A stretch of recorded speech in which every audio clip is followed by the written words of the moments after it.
నమస్తే VFM news కి స్వాగతం. అనంతపురం నగరానికి చెందిన ఎంఐఎం పార్టీ నగర అధ్యక్షుడు రాణా చిరంజీవి, కార్యదర్శి అల్లా బకాష్ తో పాటు పలువురు ముస్లిం మైనార్టీ నాయకులు వైఎస్ఆర్ కాంగ్రెస్ లో చేరారు. వారిని అనంతపురం ఎమ్మెల్యే అనంత వెంకటరామిరెడ్డి పార్టీ కండువాలను కప్పి పార్టీలోకి ఆహ్వానించారు. ఈ సందర్భంగా ఎమ్మెల్యే అనంత మాట్లాడుతూ ముస్లిం మైనార్టీల సంక్షేమం ముఖ్యమంత్రి జగన్మోహన్ రెడ్డితోనే సాధ్యమన్నారు. పార్టీలకు అతీతంగా సంక్షేమ పథకాలను అందజేస్తూ సంక్షేమ సారథిగా నిలిచారని, మరోమారు ఆయన్ను ముఖ్యమంత్రిని చేసుకుంటే మరింత సంక్షేమంతో పాటు నగరాన్ని మరింత అభివృద్ధి చేస్తామన్నారు.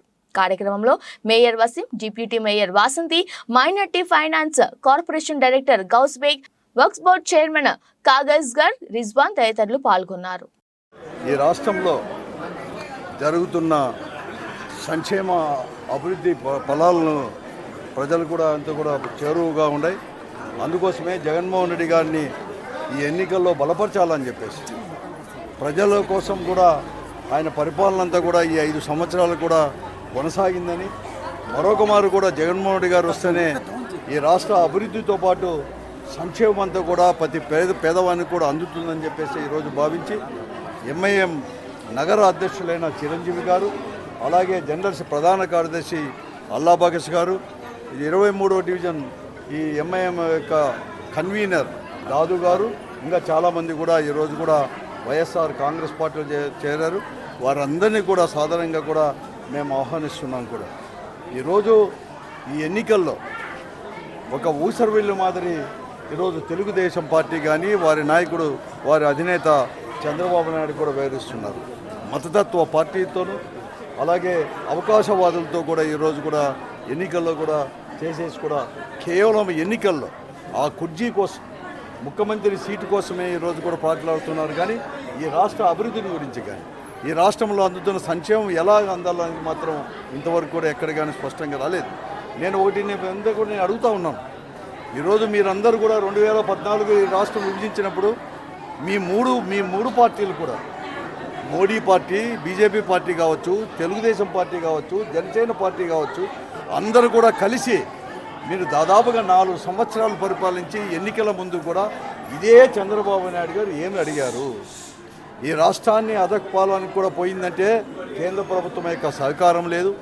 పోలవరం ప్రాజెక్టు ముందుకు సాగలేదంటే కేంద్ర ప్రభుత్వం యొక్క సహకారం లేదు. అలాగే స్పెషల్ స్టేటస్ లేదు అని చెప్పేసి అని నా చంద్రబాబు నాయుడు గారు, అలాగే 2020 అనుకున్నాను ఇదే బహిరంగ సభలో కూడా ఇదే అమరావతిలో అనుకున్నాను, ఇదే ప్రధానమంత్రి నరేంద్ర మోడీ గారే పోలవరం ప్రాజెక్టుని చంద్రబాబు నాయుడు గారు ఏటీఎంగా వాడుకున్నాడు అని చెప్పేసి బహిరంగ ప్రకటించిన వారు ఈరోజు మరొక మారు కూడా మీరు పొత్తులతో కలిసి ఈరోజు ఎన్నికలకు వస్తున్నారే. ఈరోజు కూడా ఇక్కడ చిలుకూరుపేటలో కూడా ఉందే, మీరు ఏం చెప్పబోతున్నారు? ఈరోజు కూడా మీరు నిజంగా కూడా ఈరోజు చెప్పాల్సిన అవసరం కూడా ఉంది. ఎందుకు కలిశారు 2014లో? ఏమి చెప్పారు ప్రజలకి, రాష్ట్ర ప్రజలకు? తర్వాత మళ్ళీ ఎందుకు విడిపోయారు? తర్వాత మళ్ళీ ఈరోజు ఎందుకు కలిశారు? ఈ అవకాశవాద రాజకీయాలు మాత్రం పూర్తిగా కూడా ఈరోజు ప్రజలు ఎవరు కానీ ఆమోదించరు.